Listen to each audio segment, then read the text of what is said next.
National conference की जानिब से सुप्रीम कोर्ट में पेश होने वाली वकला में से एक मुजफ्फर इकबाल खान ने न्यूज 18 से बात करते हुए कहा था कि हमारा मानना है कि आईन साज असेंबली के पास लामहदूद इख्तियारात हैं जबकि पार्लियामेंट के पास नहीं है। मुजफ्फर इकबाल खान ने कहा कि सुप्रीम कोर्ट में गुलाम नबी आजाद की कोई दरख्वास्त नहीं है, यानी डीपीएपी के जो सदर है गुलाम नबी आजाद, उनकी कोई दरख्वास्त नहीं है और कपिल सिब्बल नेशनल कॉन्फ्रेंस की नुमाइंदगी कर रहे हैं। उस वक्त उमर अब्दुल्ला और फारूक अब्दुल्ला दोनों ही घर में नजरबंद थे, इसीलिए नेशनल कॉन्फ्रेंस के एमपी अकबर लोन और एमपी हसनैन मसूदी की जानिब से दरख्वास्त दायर की गई थी। कपिल सिब्बल अकबर लोन की दरख्वास्त पर बहस कर रहे हैं। हमारे साथ हैं मुजफ्फर इकबाल खान, किस तरीके से किस चीजें देख रहे हैं और किस जहत में आगे बढ़ रहे हैं? कपिल सिब्बल साहब ही कंटिन्यू करेंगे क्योंकि कल उन्होंने पूरे कंप्लीट अभी नहीं किए हैं आर्गूमेंट। वो एक आध दिन और लग सकता है। उसके बाद जो नेक्स्ट हैं गोपाल सुब्रमण्यम साहब वो स्टार्ट करेंगे। जो आर्डर हमने दिया हुआ है, नोडल जो ऑफिसर अपॉइंट हुआ है कोर्ट की तरफ से ही, तो उम्मीद है आज कल तो बहुत अच्छे माहौल में आर्गूमेंट चलते रहे। आज भी ये कॉन्स्टिट्यूशनल इशू है और बहुत बड़ा इशू है। मेरे ख्याल में तारीख में after Kesavananda Bharati and after S R Bommai ये सबसे बड़ा मामला है। अगर देखें तो जिस तरीके का जो बुनियादी बात है दस्तूर साज असेंबली, पार्लियामेंट, ये इसके इर्द गिर्द जो आर्गूमेंट हो रहा है ये कितना महत्वपूर्ण है और इसको किस तरीके से तय करने की जरूरत है?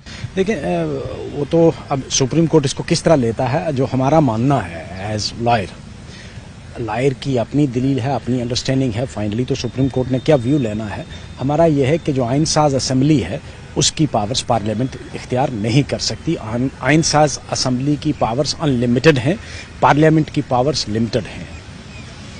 तो अब ये देखते हैं इसको कैसे लेते हैं, सुप्रीम कोर्ट कैसे लेता है। एक खबर ये भी चलनी शुरू हुई कि कपिल सिब्बल साहब जो पहले खबर आ रही थी कि एनसी को रिप्रेजेंट कर रहे हैं, अब खबर आ रही है कि गुलाम नबी आजाद साहब को रिप्रेजेंट कर रहे हैं। देखिए गुलाम नबी आजाद साहब की यहाँ कोई पिटीशन है नहीं। शायद आपको याद होगा कि जिस वक्त ये पिटीशन नेशनल कॉन्फ्रेंस की जो आर्गूमेंट जिसमें कपिल सिब्बल कर रहे हैं वो नेशनल कॉन्फ्रेंस पार्टी की पिटीशन है। उस वक्त हमारे जो पार्टी के दोनों लीडर हैं फारूक साहब और उमर साहब वो अरेस्ट थे, वो एफिडेविट फाइल करने नहीं आ सके थे। उस वजह से हमारी पार्टी के 2 मेंबर पार्लियामेंट हैं अकबर लोन साहब और ऑनरेबल जस्टिस मसूदी साहब, उन्होंने अपने नाम पर ये पिटीशन, ये बेसिकली नेशनल कॉन्फ्रेंस की पिटीशन है जिसको कपिल सिब्बल साहब आर्गू कर रहे हैं। ये कंफ्यूजन क्रिएट किया जा रहा है कि आजाद साहब की तरफ से है, तो आजाद साहब की ना तो यहाँ कोई इंटरवेंशन एप्लीकेशन है और ना ही कोई पिटीशन है। सिब्बल साहब ने जो कल आर्गूमेंट स्टार्ट किए वो Akbar lawn versus union of India है जिसमें नेशनल कॉन्फ्रेंस के दोनों एमपी जो हैं वो पार्टी हैं। आज की जो पूरी बहस होने वाली है जिस तरीके से आगे बढ़ेगी, क्या बुनियादी तौर पर इसको आप देखते हैं कि कितनी लंबी चलने वाली?